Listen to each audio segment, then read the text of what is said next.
Bago tayo mag-umpisa sa ating istorya, sandali lang. Ikumusta mo naman ang sarili mo? Taga saan ka nanonood ngayon? At anong oras mo ito napakinggan o nabasa? Minsan kasi mas tumatagos ang isang kwento kapag alam mong may kapareho kang pusong gising sa parehong sandali. At ngayong handa ka na? Samahan mo akong tunghayan ang buhay ng isang lalaking nagmahal ng totoo, nagtiis ng tahimik at unti-unting natutong makita ang tunay na mukha ng pamilyang akala niya'y magiging tahanan niya. Hindi ipinanganak si Salvion Ledesma na mayaman, pero lumaki siyang may dangal. Sa isang maliit na bayan sa Antique, doon hinubog ang katahimikan at tibay ng loob niya. Anak siya ng isang karpinterong si Rogelio Ledesma at ng isang simpleng mananahi na si Almira Ledesma. Bata pa lamang si Vion ay natutuhan na niyang hindi laging may kasamang lambing ang buhay. Maaga nilang nawala ang ama niya dahil sa stroke at makalipas ang ilang taon ay sumunod din ang kanyang ina matapos ang matagal na pakikipaglaban sa sakit sa bato. Naiwan sa kanya ang lumang bahay na kahoy sa gilid ng lupaing minana paumano ng lolo niya at ang responsibilidad sa pagpapalaki sa nakababatang kapatid niyang si Isandro. "Kuya, balang araw ako naman ang tutulong sa'yo," madalas sabihin ni Isandro hanggang sabay silang kumakain ng simpleng sardinas at kanin sa luma nilang mesa. Ngumingiti lamang si Vion. "Mag-aral ka lang ng mabuti, yun lang ang kailangan ko." Matalino si Vion.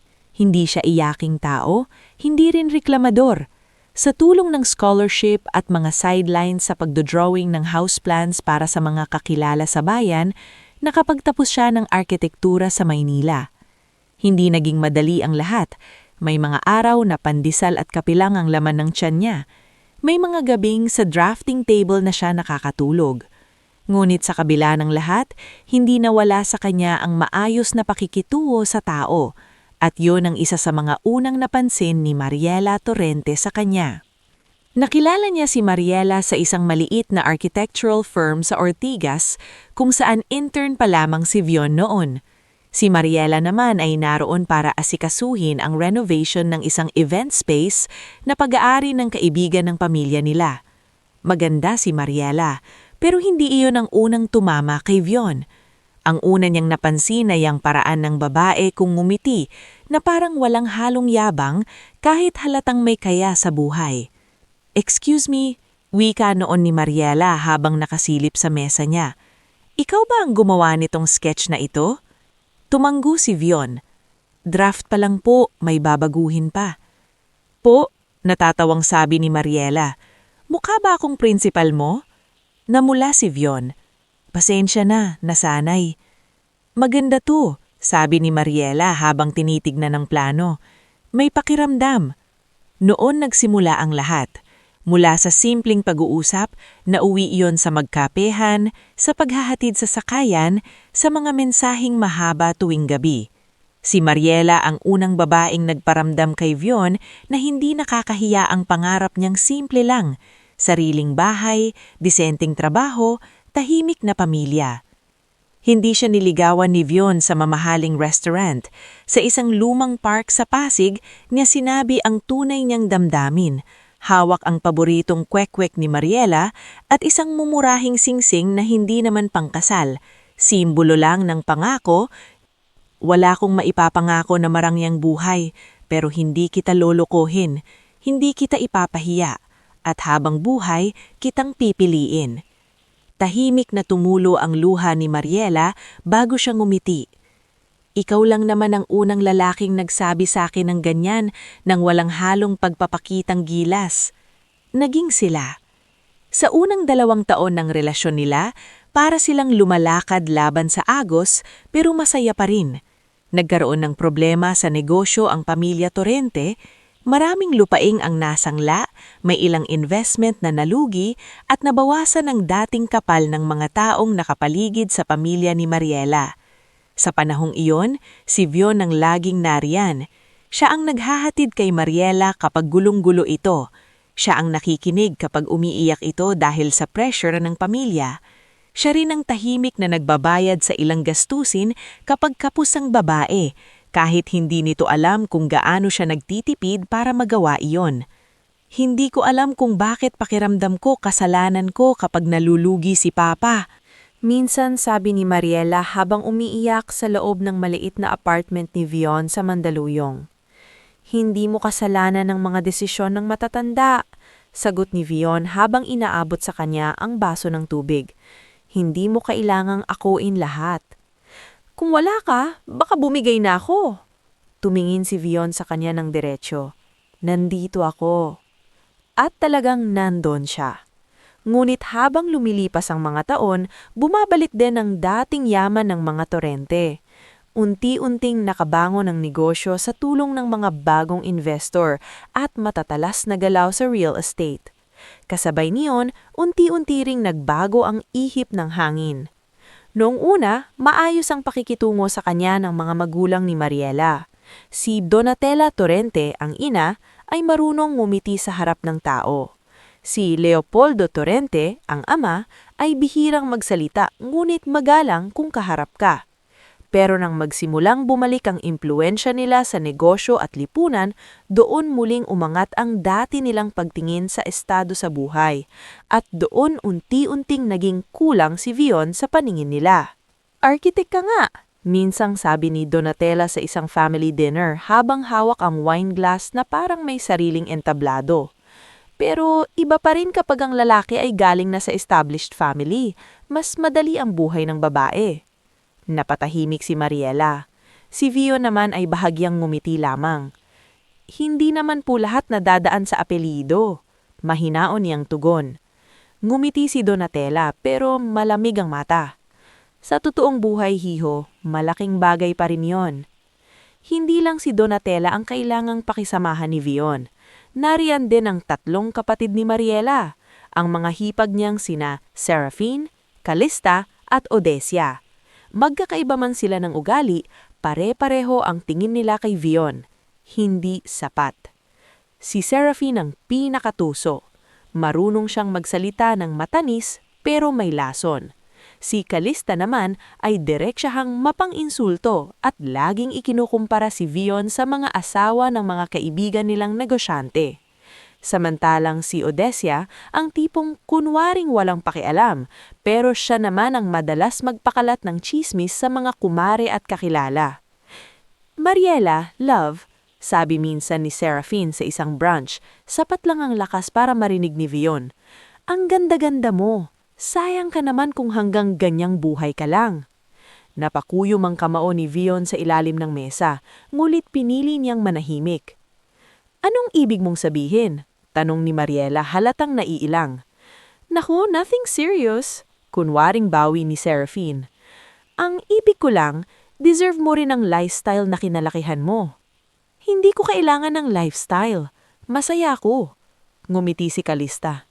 Masaya ka ngayon, pero kapag nagkaanak na kayo at tuition na ang usapan, tignan natin kung sapat ang pagiging mabait. Mula noon, napansin ni Vion ang mga maliliit na pagbabagong dating hindi niya pinapansin. Mas bihira ng kontrahin ni Mariela ang pamilya nito. Mas madalas na rin itong sabihin ng linyang, hayaan mo na sila, sa tuwing iniinsulto siya. Nagsimula ring maging mas mahigpit si Mariela sa hitsura, sa pinupuntahan nila, sa mga kaibigang pinapakilala niya kay Vion. Pwede bang huwag mo nang isuot yung lumang relo mo kapag nasa event tayo isang gabi? Habang naghahanda sila para sa birthday ng ama nito. Tumingin si Vion sa relong minanapan niya sa ama. Bakit? Wala lang. Medyo luma na kasi. Matagal bago siya sumagot. Luma nga. Pero alaala ito ng tatay ko. Napabuntong hininga si Mariela. Hindi naman kita pinahihiya. Gusto ko lang presentable ka. Hindi sumagot si Vion. Ngunit sa loob-loob niya, parang may maliit na bagay na tahimik na nabiyak. Sa kabila ng lahat, pinakasalan pa rin siya ni Mariela makalipas ang ilang taon. Tahimik ngunit elegante ang kasal. Hindi man buong pusong sang-ayon ng pamilya ng babae, wala silang nagawa dahil determinado si Mariela noon. Sa unang taon ng pagsasama, masaya pa sila. Nakatira sila sa isang maayos ngunit hindi marangyang condominium unit. Pinag-iipunan nila ang pangarap na sariling bahay. Pinapaaral pa rin ni Vion si Isandro at sa bawat bonus o ekstrang kita, inuuna niya ang pangangailangan bago ang luho. Pero ang problema sa mga sugat na hindi agad ginagamot, lalo lang silang lumalalim. Sa ikatlong taon ng kasal, biglang nawala kay Vion ang isang napakalaking proyekto, isang resort design contract na halos tiyak na sana ang kita at reputasyon. Nagtaka siya dahil maayos ang usapan nila ng client, ngunit isang linggo matapos iyon, nalaman niyang ang kontrata ay napunta sa kumpanyang konektado pala kay Leopoldo Torrente. Hindi niya muna ito ipinaalam kay Mariela.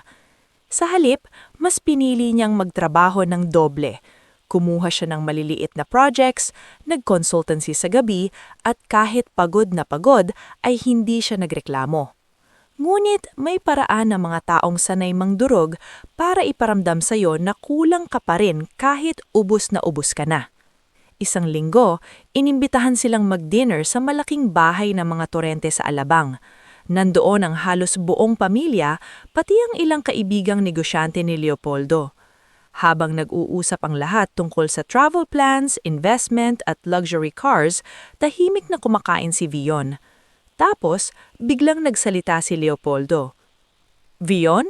ani niya habang hinihigo pang sabaw. "Kumusta ang project mo sa Batangas? Nabalitaan kong hindi natuloy." Natahimik ang buong mesa. "Hindi po nagkasundo sa final terms," maingat na sagot ni Vion. "Sayang, akala ko pa man nun doon na kayo makakahabol." "Kakahabol saan?" tanong ni Isandro na noon ay inimbitahan ni Mariela para hindi raw nag-iisa si Vion. Bagong salta pa lang sa Maynila si Isandro noon kaya diretso siyang magsalita. Gumisi si Serafine. "Sa level mang ate mo, syempre." Nanlisik ang mata ni Isandro. "Anong level? Tao rin namang kuya ko." "Isandro," babala ni Vion. Pero huli na. Donatella smiled that cold, polished smile. Walang personalan, praktikal lang. Hindi kasi sapat ang bait sa mundo. Tahimik na tumayo si Vion. "Pasensya na po, mukhang napahaba ang usapan." "Uuwi na tayo?"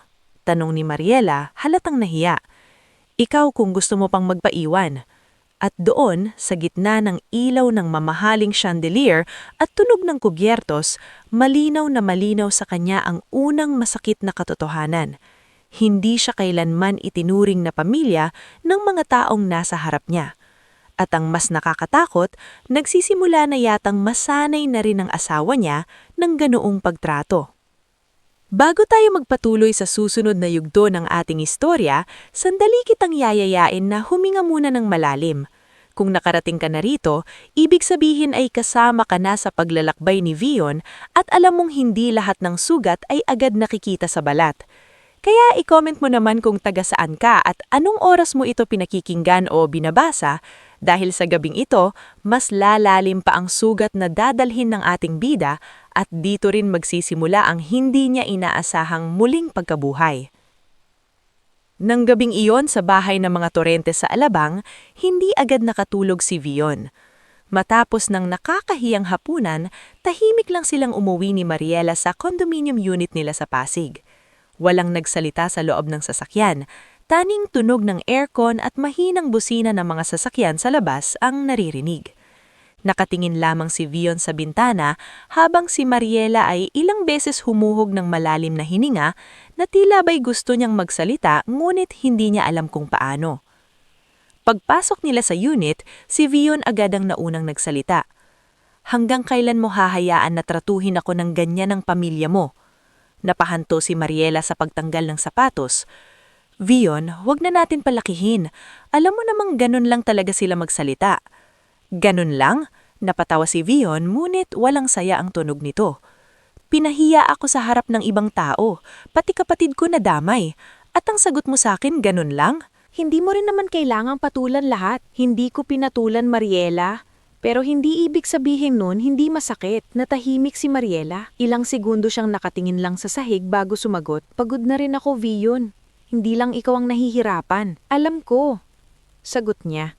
Mas mahinahon na. "Pero sana naman kahit minsan, maramdaman kong kakampi kita." Hindi sumagot si Mariela. Umupo lang ito sa gilid ng kama at tahimik na tumingin sa malayo. Doon unang tumama kay Vion ang isang bagay na hindi niya matanggap ng buong buo, na ang babaeng minsan ay handang sumugal para sa kanya, ay tila unti-unti nang lumalayo kahit nasa iisang kwarto lang sila. Lumipas ang mga sumunod na linggo na may mabigat na katahimikan sa pagitan nila. Patuloy pa rin sa paghahanap si Vion ng bagong proyekto habang pinapadalhan ng allowance si Alejandro, na noon ay nagsisimula ng mag-OJT sa isang engineering firm. Paminsan-minsan ay dumadalaw si Chabinilda sa kondo, may dalang lutong ulam at walang sawang pangaral. "Anak," sabi ng matanda, minsang nagkakape sila sa maliit na mesa sa kusina. May mga taong kapag umaangat, nakakalimot kung sino ang umalalay sa kanila noong sila ang nasa baba. Ngumiti ng pilit si Vion. "Hindi ko naman sila tinutulungan para suklian ako. Hindi naman sukli ang hinihingi mo," sagot ni Chabinilda. "Respeto lang," hindi nakasagot si Vion. Dahil iyon mismo ang masakit. Hindi naman siya naghahangad ng yaman ng mga Torrente, ni ng koneksyon nila, ni ng marangyang muhay. Ang gusto lang niya ay tratuhin siya bilang asawa ni Mariela, bilang tao, bilang pamilyang hindi kailangang laging ipaalalang mababa ang pinanggalingan. Makalipas ang 2 buwan, dumating ang hindi inaasahang pagbabago. Isang hapon, habang nasa maliit na drafting office si Vion at inaayos ang revised proposal para sa isang resort sa Zambales, tumawag si Mariela sa kanya. Iba ang tono ng boses nito, mas magaan, halos masigla. "Pwede ba tayong mag-dinner mamaya? Tayong 2 lang." Nagulat si Vion.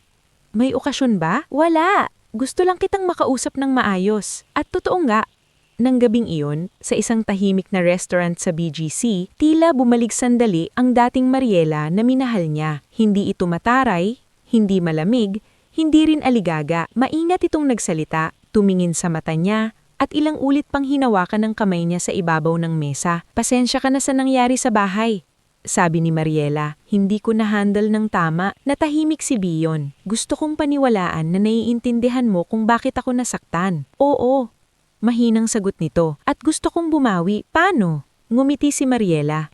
"Malapit na anniversary natin. 7 years, Vion. Alam ko maraming nangyari sa atin, pero gusto kong subukan ulit. Gusto kong maging maayos tayo." Sa unang pagkakataon matapos ang mahabang panahon, nakaramdam si Vion ng kaunting ginhawa. Hindi man lubos, pero sapat upang umasa. Ilang araw pagkatapos na yon, nagulat siya nang tumawag mismo si Donatella Torrente. "Vion, iho," malambing nitong bungad.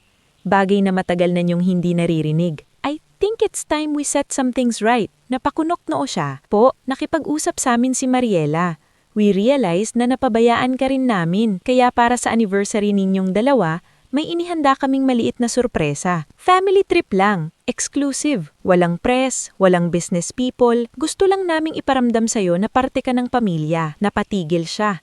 Kung ibang tao siguro, baka agad naniwala, pero matapos ang lahat ng naranasan niya, hindi niya maiwasang magduda. Gayunman, nang gabing iyon, si Mariela mismo ang lumapit sa kanya habang nag-aayos siya ng mga lumang plano sa sala. "Please, Vion," sabi ni Mariela, "subukan natin. Huwag mo munang isipin ang mga nakaraan." Tinignan niya ang asawa. "Biglaan naman yata ng pagbabagong ito? Hindi ba pwedeng gusto lang naming bumawi?" Ilang segundo siyang hindi sumagot. Pagod na rin siguro siya sa malamig na samahan. Pagod na sa laging pagdepensa. Pagod na sa pakiramdam na wala ng pag-asang maayos pa ang relasyon nilang mag-asawa. Kaya sa pagkakataong iyon, pinili niyang kumapit sa natitirang kabutihan sa loob niya. "Sige," mahinang sagot niya. "Susubukan ko." Mula noon, sunod-sunod ang mga bagay na lalong nagpalito sa kanya. Isang umaga, nagpadala si Serafin ng isang mamahaling suit sa kondo nila. Kulay ash gray, sakto ang sukat na parang matagal nang pinagplanuhan. "Anniversary gift?" sabi nito sa text. "Para naman mukhang bagay ka sa private jet." Kung dati, siguradong may halong pang-iinsulto ang dating nun. Pero ngayon, ay may kasama pang smiley face at heart. Hindi alam ni Vion kung maiinis ba siya o matatawa. Kinabukasan naman, si Calista ang tumawag. "Vion, huwag mo nang dalhin yung work mo sa biyahe. Relax ka naman kahit minsan. Kami na bahala sa lahat." Pati si Odesha, na madalas ay hindi siya tignan sa family gatherings, ay nag-message pa. "Hope you and ate get the reset you both need." Habang patuloy ang mga biglaang kabaitan ng pamilya Torrente, may ilang mumunting babala namang dumarating mula sa ibang tao sa paligid niya. Isang gabi, dumaan si Isandro sa kondo para ibigay ang ilang dokumentong pinapirmahan ni Vion mula sa munisipyo sa Antique. Habang nagkakape sila sa balkonahe, sinabi nito ang matagal nang nasa isip. Kuya, may tiwala ka ba talaga sa trip na yan? Tumingin si Vion sa kanya. Bakit?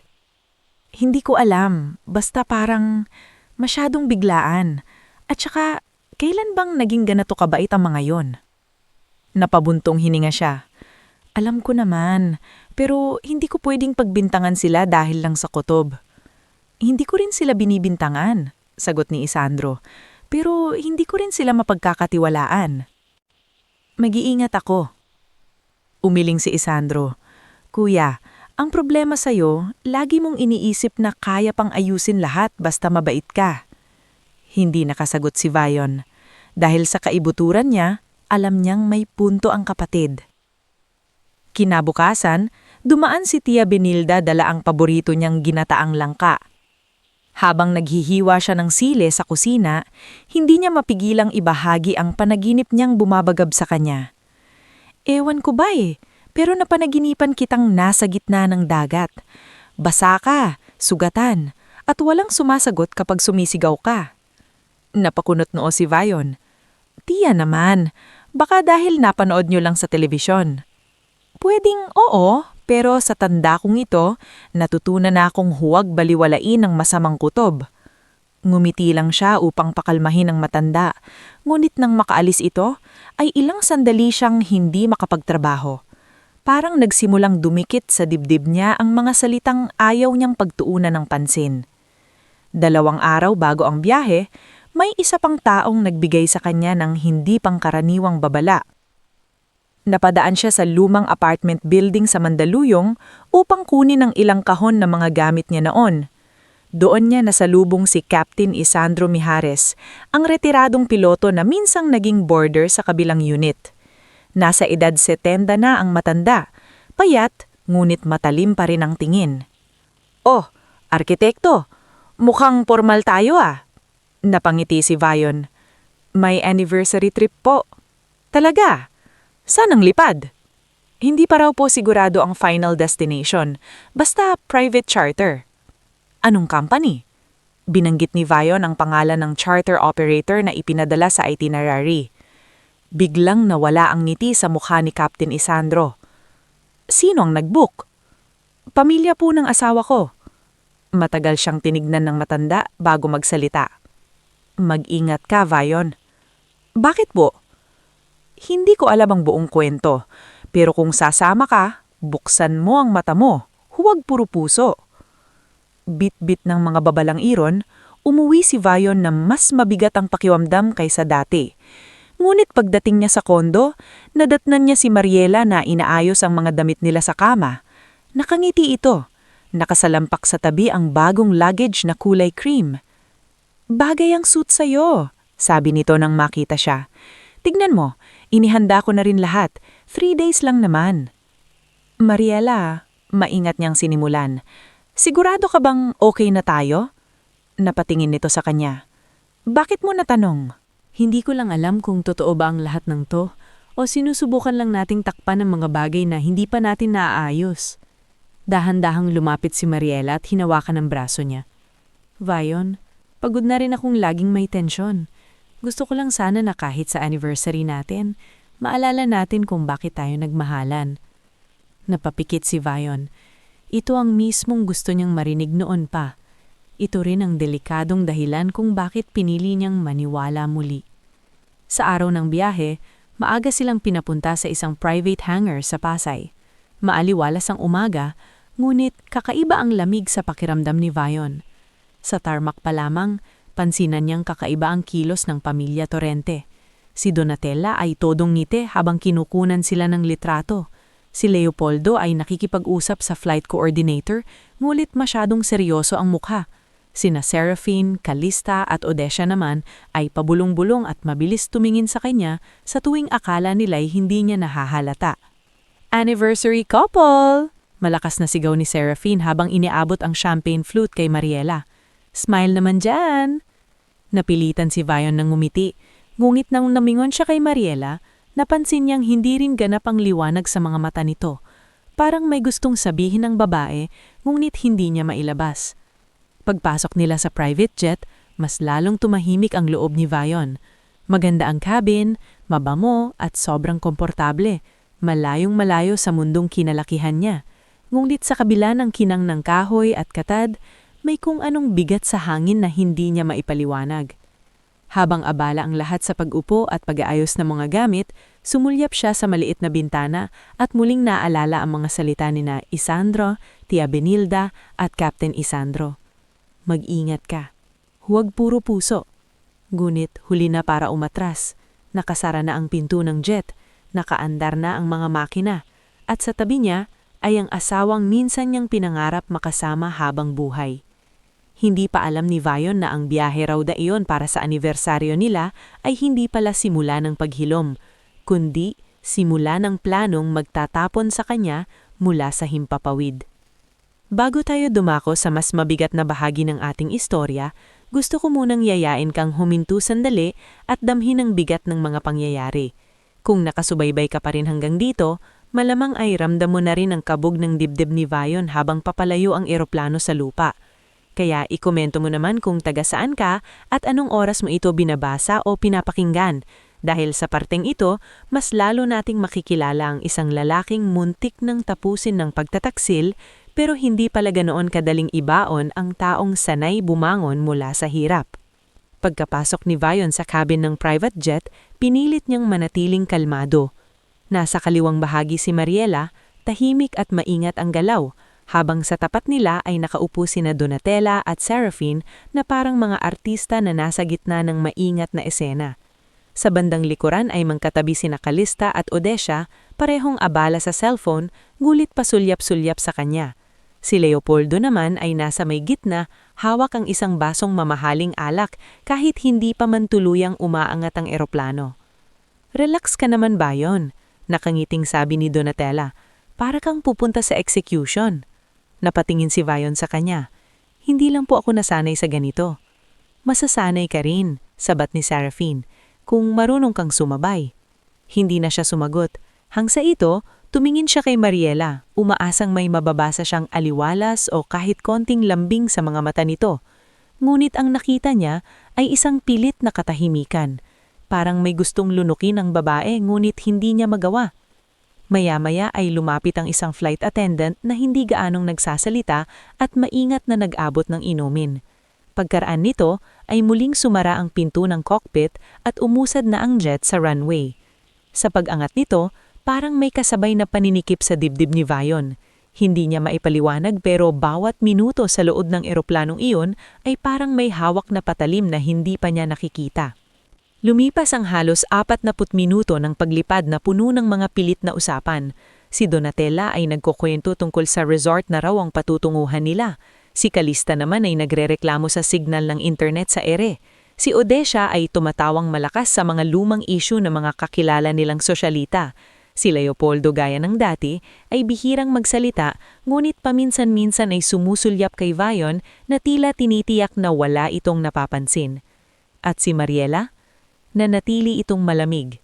Minsan ay hinawakan ni Vion ang kamay nito, ngunit marahang binawi ng babae na parang hindi napansin ang ginagawa niya. Tumama iyon sa dibdib niya ng mas malalim kaysa gusto niyang aminin. "May problema ba?" Mahina niyang tanong. Hindi agad sumagot si Mariela. Tinitigan lamang siya nito ng ilang segundo bago bumulong. "Pagod lang ako. Parang hindi ka masaya." Bahagyang ngumiti ang babae, ngunit walang init iyon. Hindi naman lahat ng hindi nakangiti, malungkot. Doon lalo siyang kinabahan. Iyon ang klase ng sagot na hindi nag-aayos ng loob, kundi mas lalo pang nagpapagulo rito. Nagpaalam siyang pupunta muna sa maliit na galley area sa likod para kumuha ng tubig. Sa totoo lang, gusto lang niyang huminga ng malayo sa mga torrente.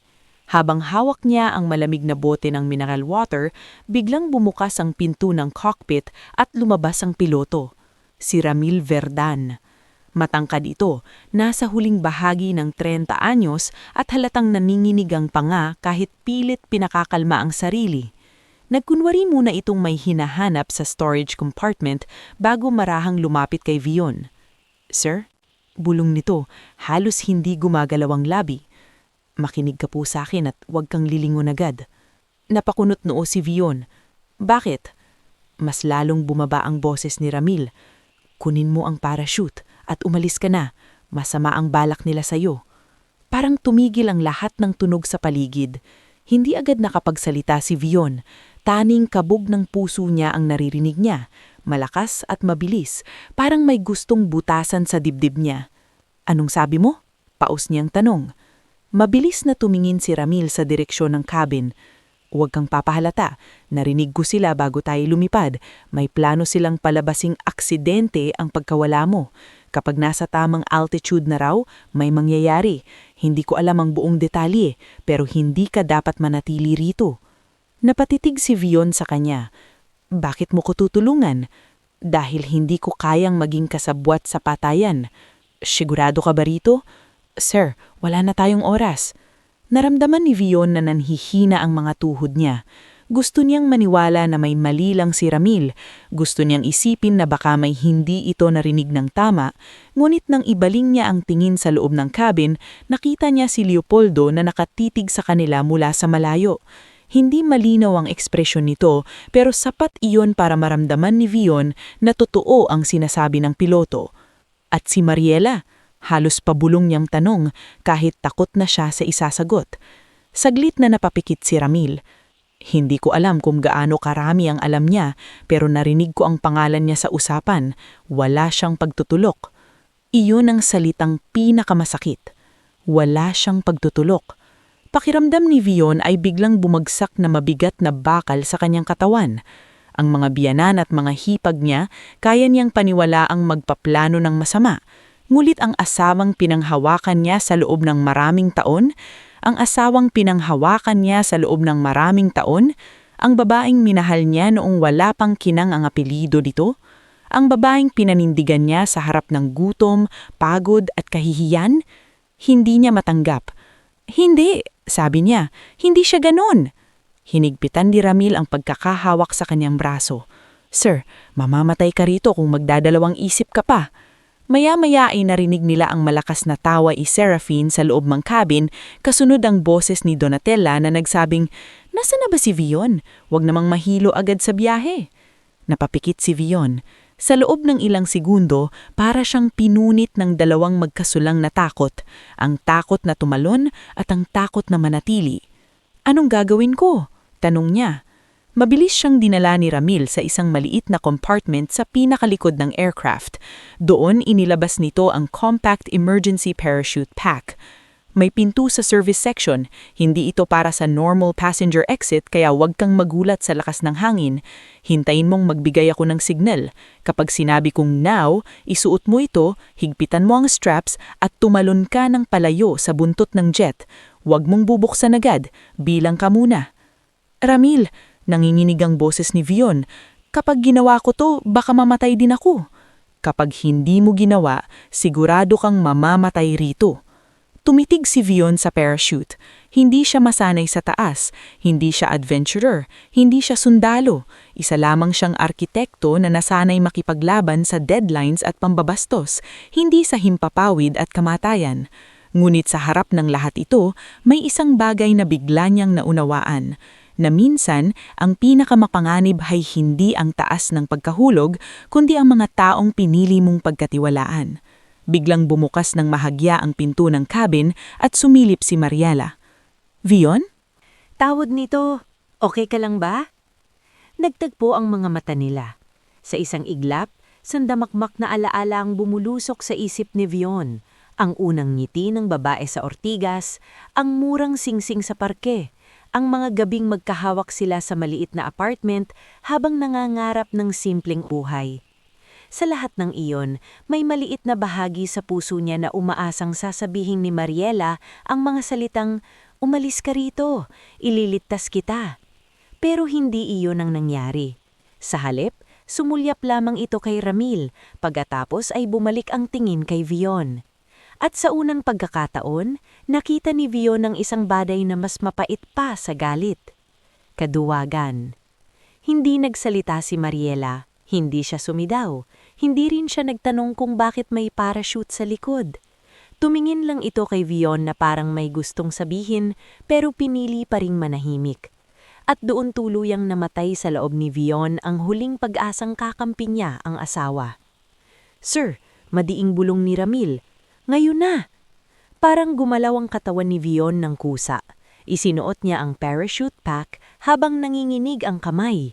Inayos ni Ramil ang harness sa balikat niya at sinipa ng bahagya ang latch ng service exit. Umalingaw-ngaw ang ugong ng hangin sa likod nila.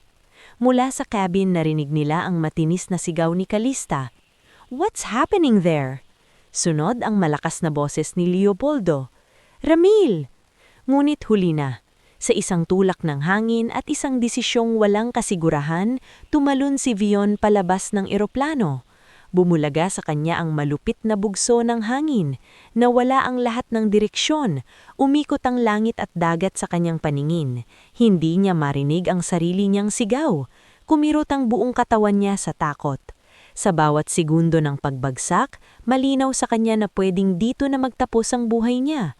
Hindi sa pagtanda, hindi sa pagkakasakit, kundi sa pagtataksil ng mga taong minsan niyang tinawag na pamilya.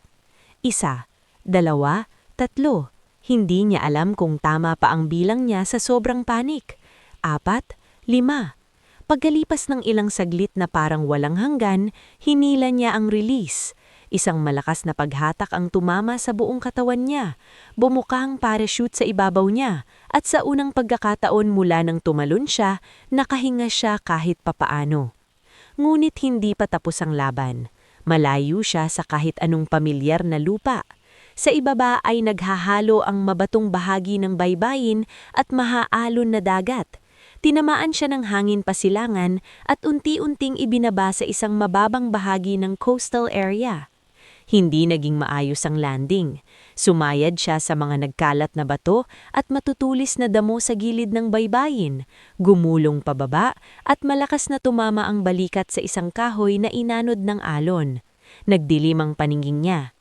Hindi niya alam kung gaano katagal siyang walang malay. Nang magmulat siya, ang una niyang nakita ay ang kupas na bubong ng isang nipahat at narinig ang mahinang alon sa labas. Mabigat ang katawan niya, masakit ang tagiliran at tuyo ang lalamunan. "Gising na siya!" Boses iyon ng isang batang lalaki.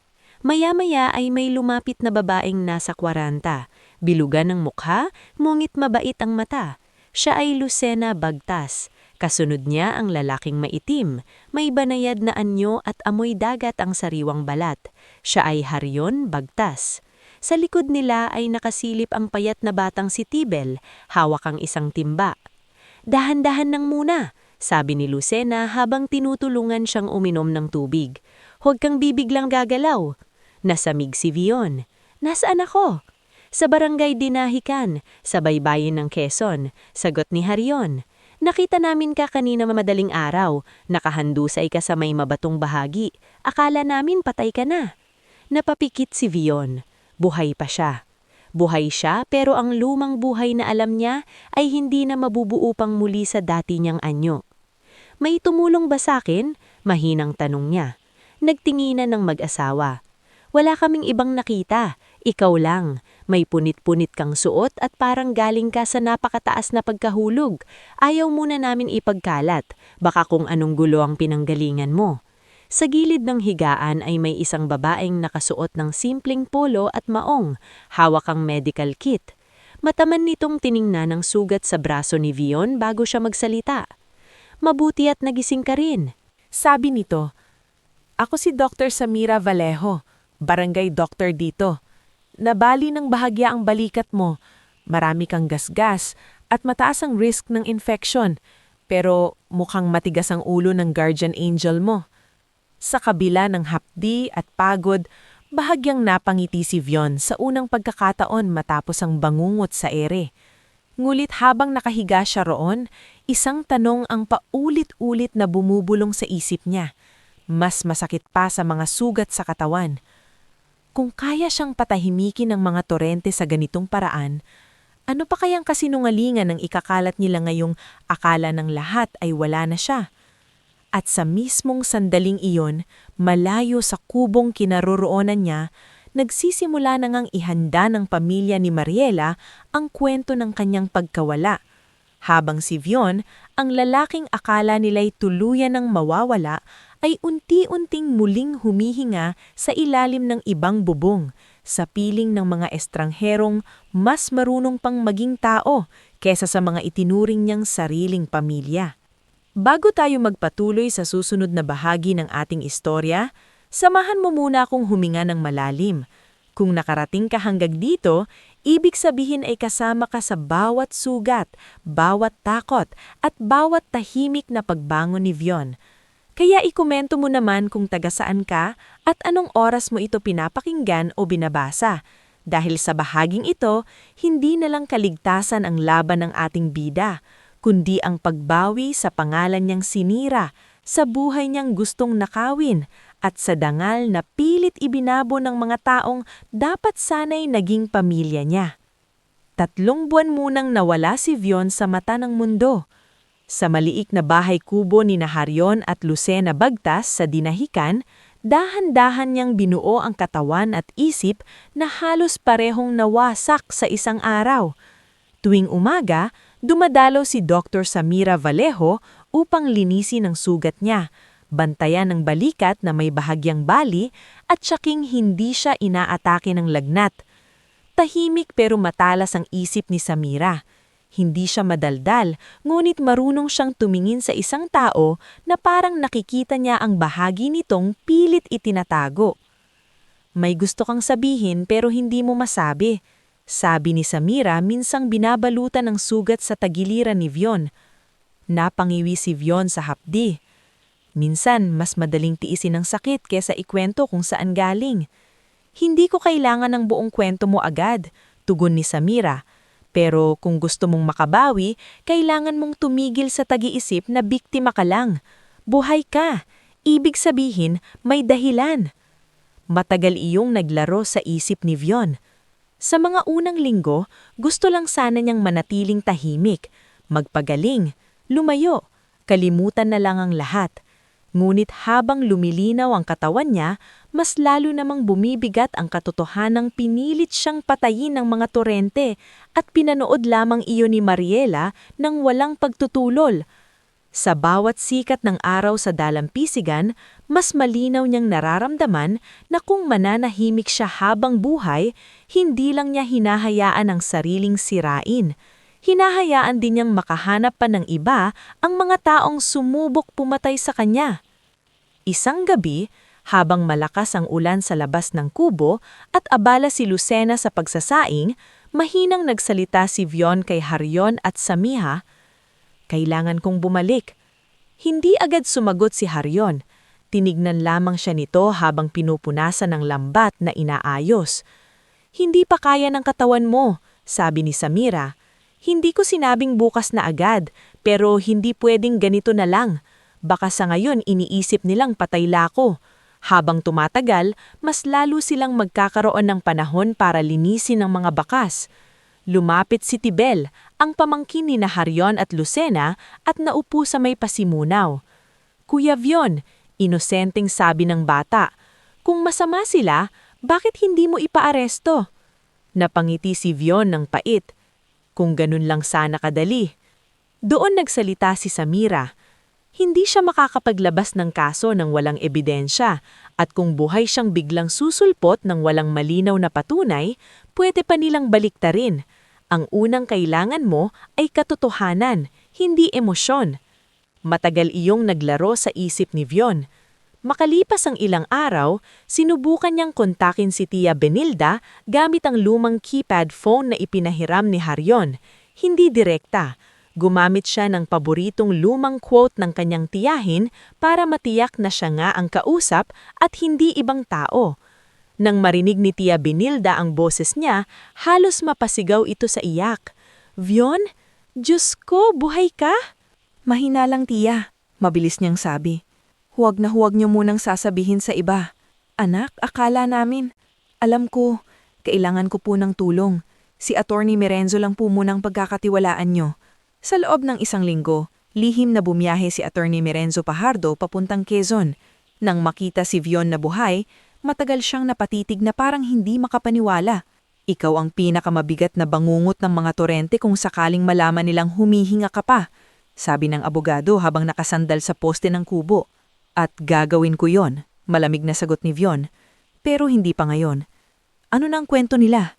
Napabuntong hininga si Mirenzo at inilabas ang ilang printout mula sa itim na envelope.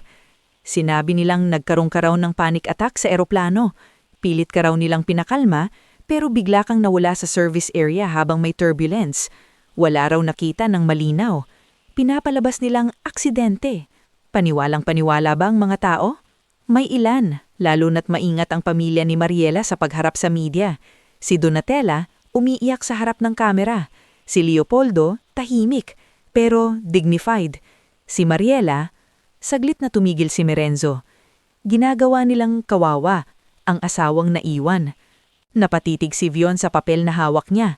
Nandoon ang larawan ni Mariela sa itim na damit, nakayuko, tila lugmok. Kunit, kilalang-kilala na niya ang kataimikang iyon. Hindi iyon laging lungkot. Minsan, pagtatago iyon. May insurance ba? Tanong niya. Meron. At may paggalaw na rin sa ilang papeles tungkol sa share mo sa isang lupain sa Antique at ilang natitira mong investment. Hindi pa nila makuha ng buo dahil walang death certificate, pero halatang inaabangan nila ang legal presumption of death kapag tumagal. Nanikipang panganivyon. Pati lupa ng nanay ko? Oo. Doon tuluyang naging malinaw ang mas malalim na dahilan ng lahat. Hindi lamang siyang hadlang sa imahe ng pamilya Torrente. Hadlang din siya sa mga bagay na gusto nilang angkinin kapag wala na siya. Mula noon, naging sistematiko ang bawat galaw. Sa tulong ni Mirenzo, lihim na kinuha ang pahayag ni Harion at Lucena tungkol sa kalagayan ni Vion nang matagpuan nila ito sa tabing dagat.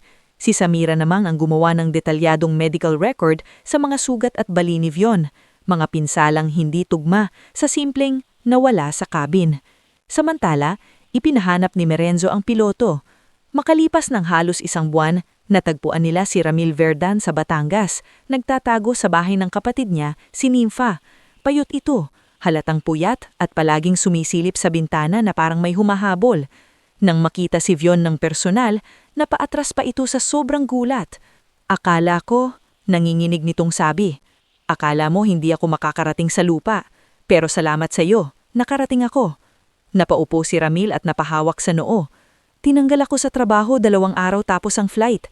Tapos may 2 lalaking naghahanap sa akin. Sabi ng kapatid ko huwag na huwag akong lalabas. Sabihin mo lahat, mariing nasabi ni Mirenzo. At sinabi niya nga. Sabi raw, bago lumipad ang jet, narinig niyang malinaw sina Leopoldo at Donatella na nag-uusap sa cockpit corridor.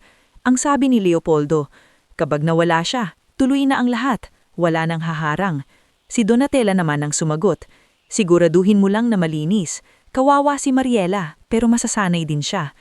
Ang mas masakit, nandoon din daw si Mariela sa bahaging dulo ng usapan. Hindi siya nagsalita para tutulan ito. Ang tanging sinabi niya, ayon kay Ramil, ay mahina ngunit malinaw. Ayokong malaman ng detalye. Natahimik si Vion. Kahit ilang beses niyang pinilit handaan ang sarili sa katotohanan iyon, iba pa rin kapag may ibang taong nagpapatunay. May ebidensya ka ba? Tanong ni Mirenzo. Mabilis na tumunggon si Ramil at inilabas mula sa isang lumang bag ang isang maliit na voice recorder. Nagsimula akong mag-record tapos kung naramdaman na may mali. Hindi buo ang lahat, pero sapat para marinig ang mga boses at ilang parte ng plano. Nang ipinaplay nila ang laman nito, napuno ang maliit na sala ng basag-basag, ngunit malinaw na mga piraso ng impyerno. Boses ni Leopoldo. Boses ni Donatella. At boses ni Mariela. Nang marinig iyon ni Vion, napapikit siya. Hindi siya umiyak. Parang lampas na siya sa iyak.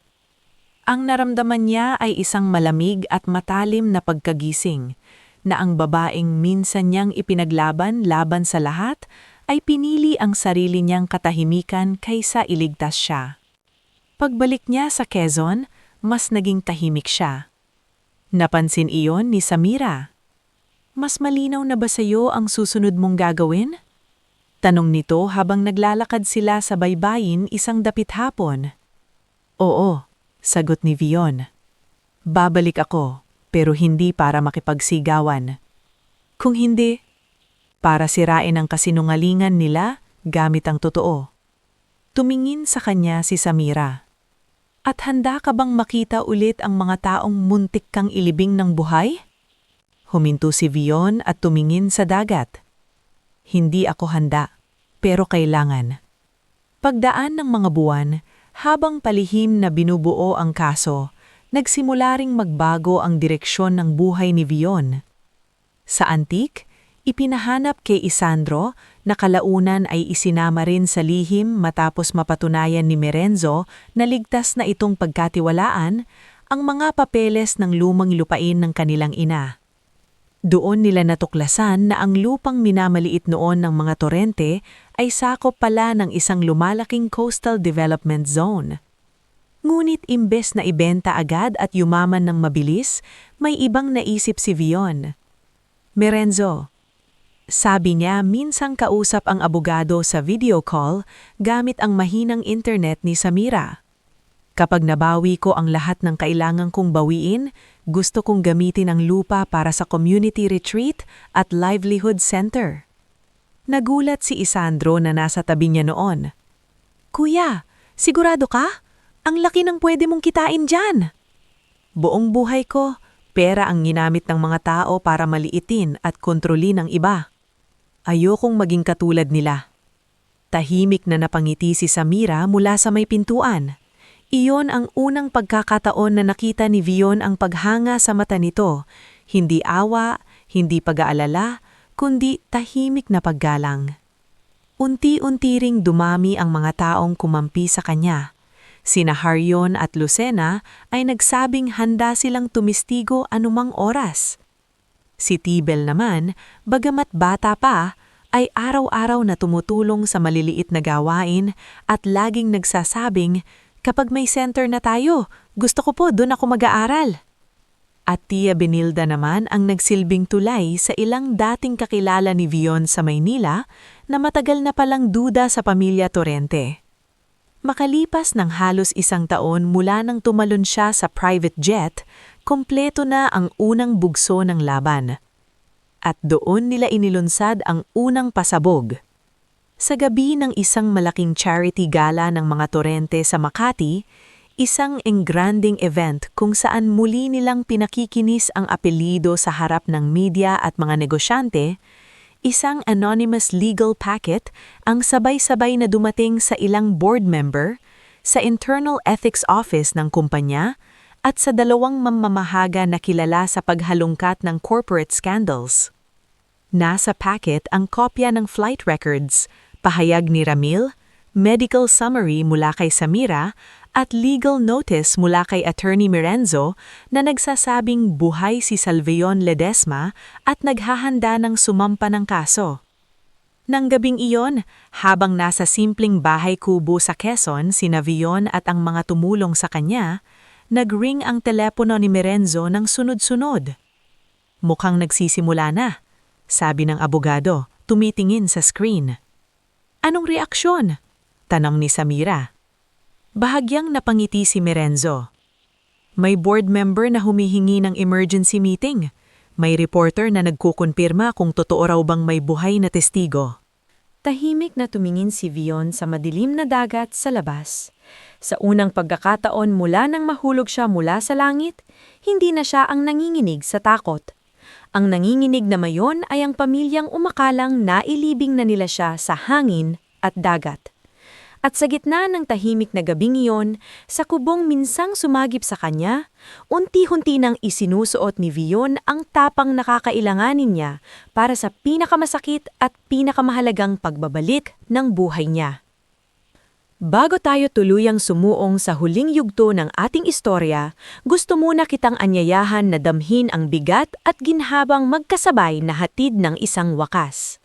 Kung nakaabot ka hanggang dito, ibig sabihin ay kasama ka sa bawat pagguho at muling pagbangon ni Vion. Kaya ikomento mo naman kung taga saan ka at anong oras mo ito pinapakinggan o binabasa.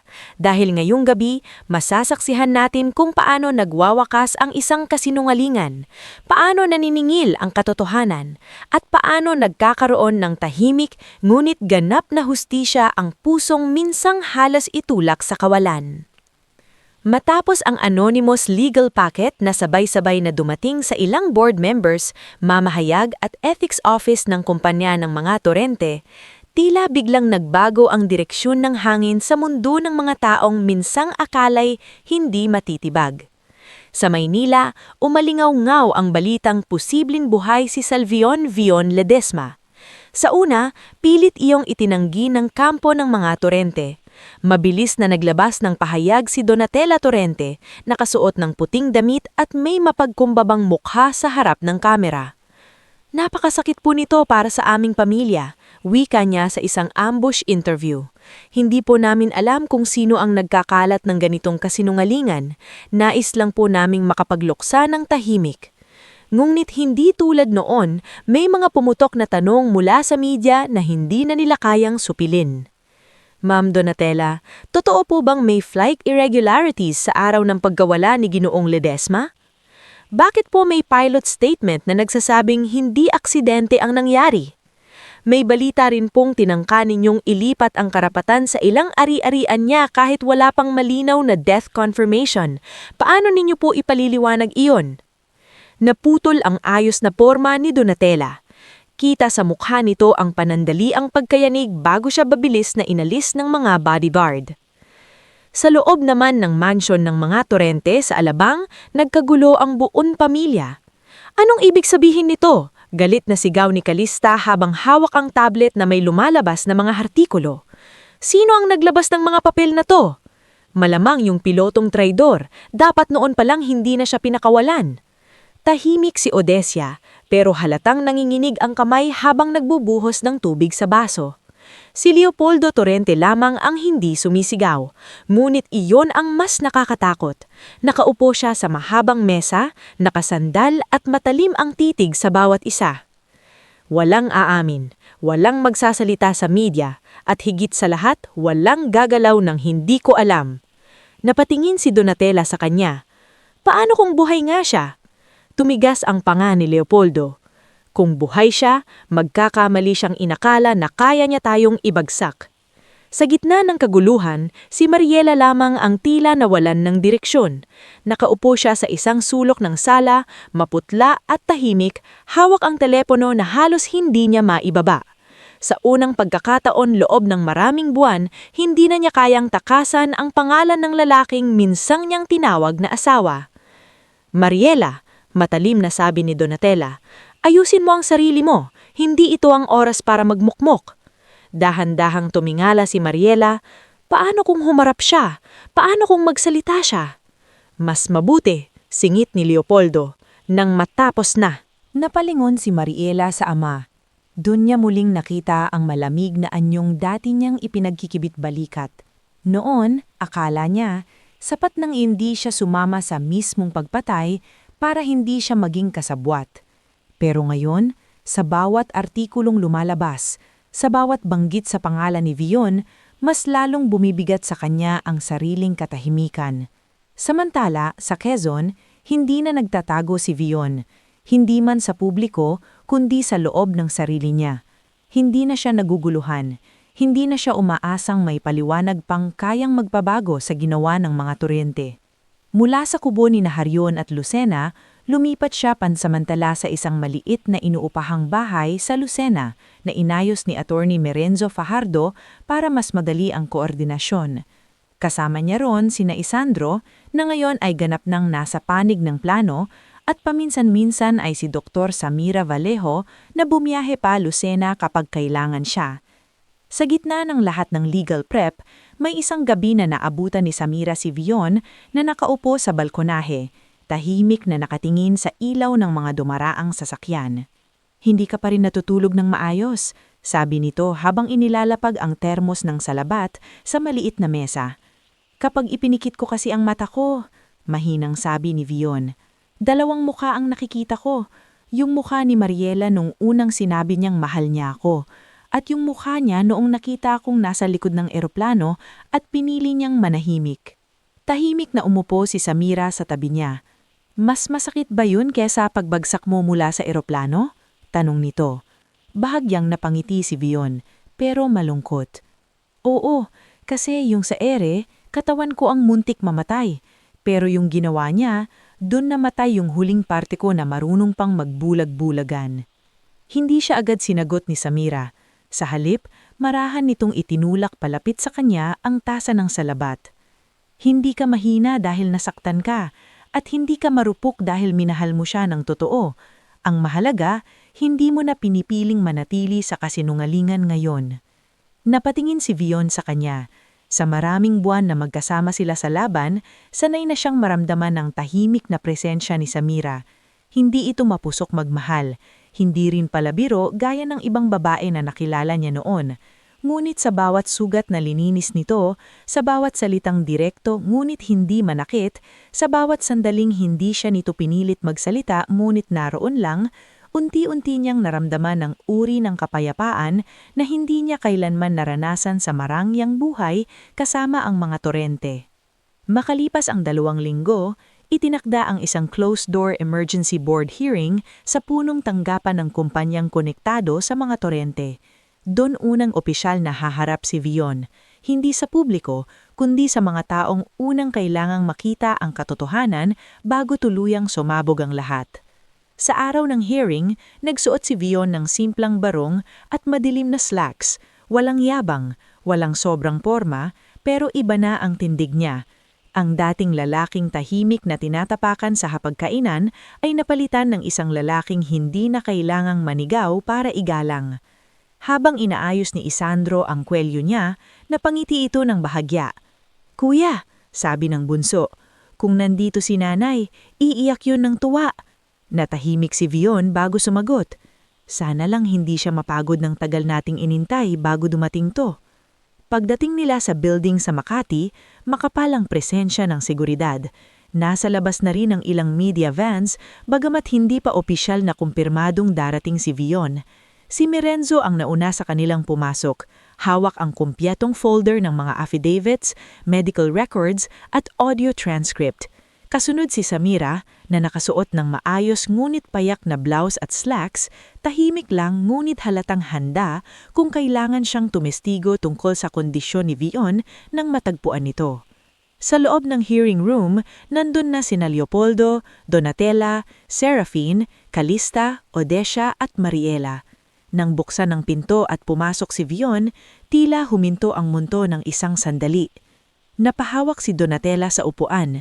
Namutla si Calista. Napakapit si Serafine sa kanyang handbag na parang may mahuhugot doon na solusyon. Si Odesha ay napaiwas ng tingin. At si Mariela, tuluyang nabasag ang muka. Hindi siya napasigaw, hindi rin umiyak agad. Tulitig lamang si Vion kay Mariela na parang may multong bumalik, hindi para manggulo, kundi para ipaalala ang kasalanang pinilit niyang kinalimutan. Si Leopoldo lang ang unang nakabawi. "Magaling," mamig nitong sabi. "Mukhang mahilig ka sa drama." Hindi na siya sinagot ni Vion ng galit. Naupo lamang siya sa kabilang dulo ng mesa at tumingin ng diretsyo sa lupo niyang board members. "Hindi ako narito para sa drama," mahinaong sabi niya. "Narito ako para itama ang kasinungalingan." At doon nagsimula ang pinakamahabang oras sa buhay ng pamilyang Torrente. Isa-isang inilatag ni Mirenzo ang mga ebidensya. Una, ang flight records na may hindi tugmang mga detalye sa official incident narrative. Ikalawa, ang sworn statements ni Harion at Lucena tungkol sa paghahatag po kay Vion sa baybayin ng Quezon. Ikatlo, ang medical report ni Dr. Samira na nagpapakitang ang mga pinsala ni Vion ay consistent sa high-altitude ejection at rough impact landing. Ikaapat, ang pagkawala at biglang pagtatago ni Piloto Ramil Verdan matapos ang insidente. At panghuli, ang pinakaayaw marinig ng mga Torrente, ang audio recording.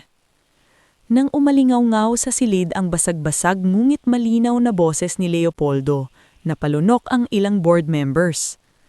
Kapag nawala siya, tuloy na ang lahat. Sinundan iyon ng boses ni Donatella. Kawawa si Mariela, pero masasanay din siya. At pagkatapos, ang pinakamasakit para kay Vion, ang mahinang tinig ni Mariela. Ayokong malaman ng detalye. Para bang naging yelo ang buong silid. Huwad yan! Sigaw ni Serafine. Pwedeng edit yan!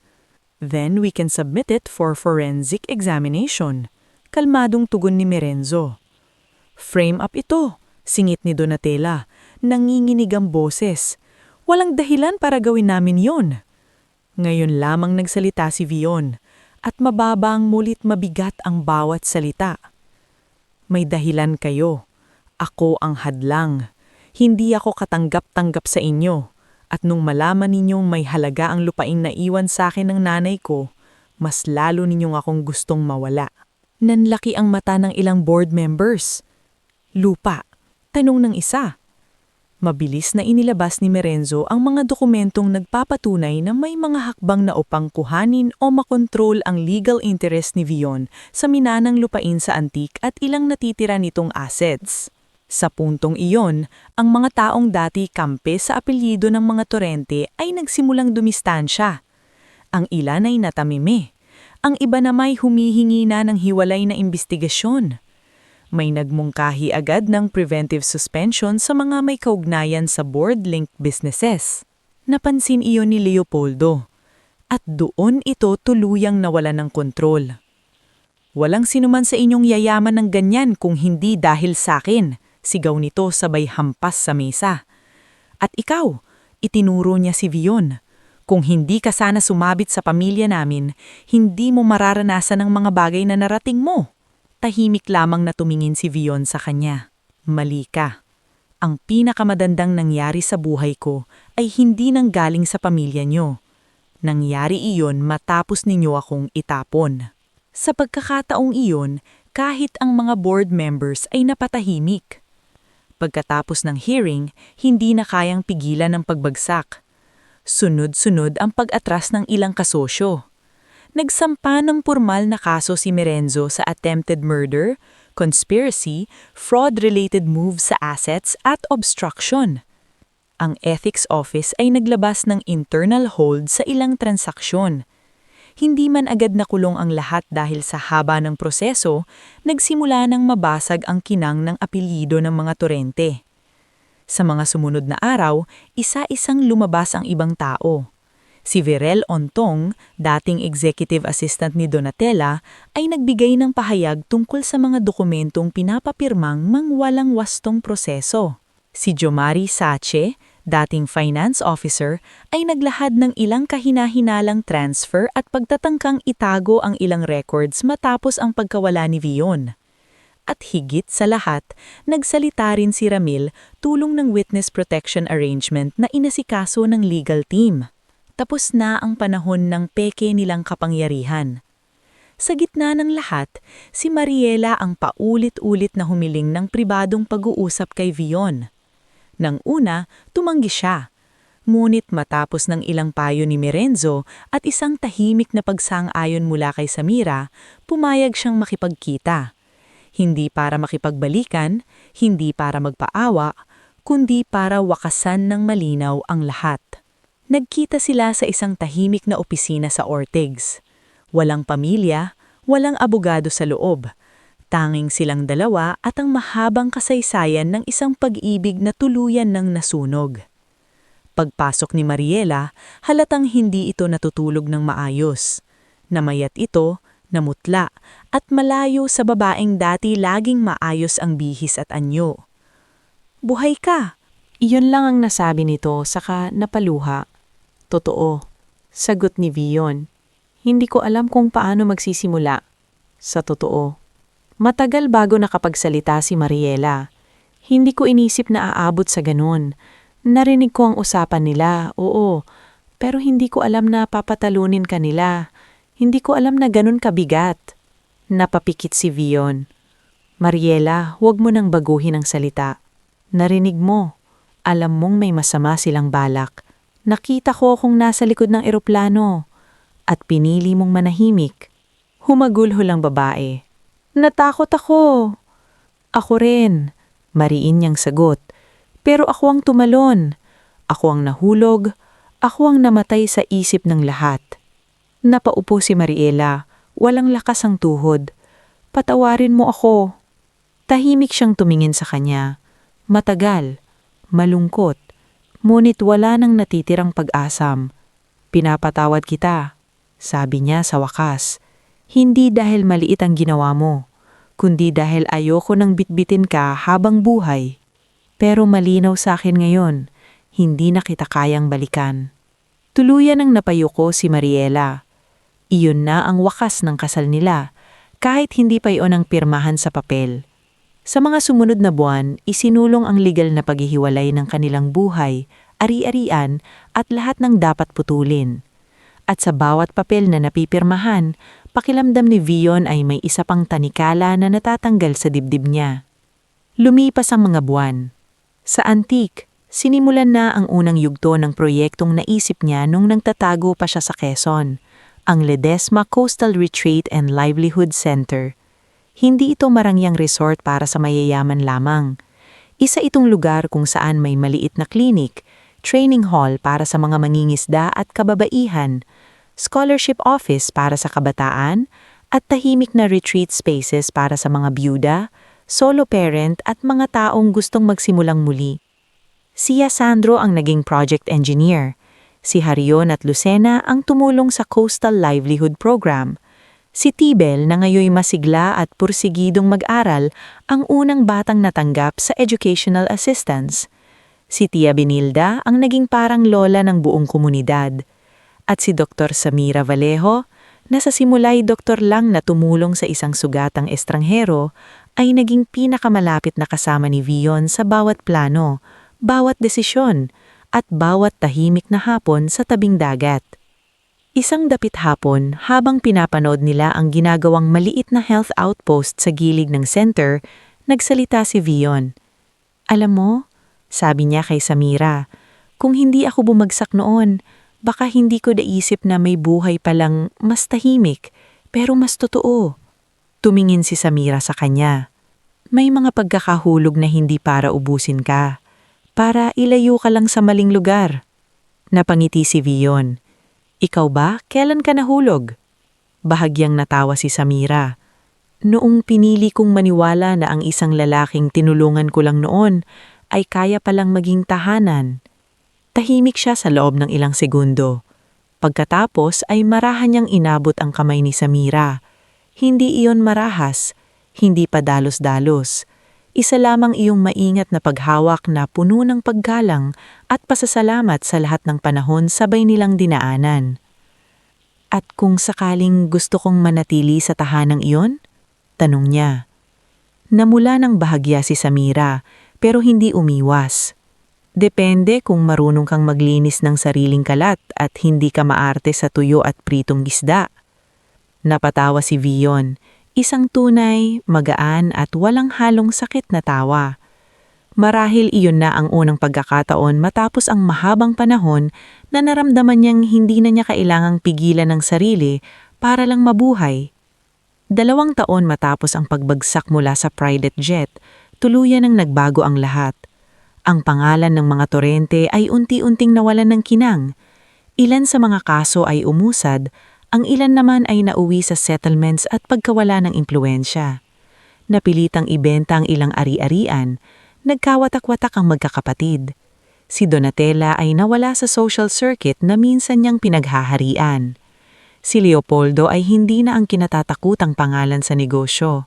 Sina Serafine at Calista ay nag-away sa mana at responsibilidad. Si Odesha ay lumayo sa kanila upang iligtas ang natitira niyang reputasyon. At si Mariela ay tahimik nang namuhay sa ibang lungsod, malayo sa liwanag na minsan niyang inakalang sapat para takpan ng sariling konsensya. Samantala, sa parehong panahon na iyon, mas lalo pang namulaklak ang buhay ni Vion. Sa isang payak ngunit marangyang seremonya sa tabing dagat ng Antique, nagpakasal sina Vion at Samira.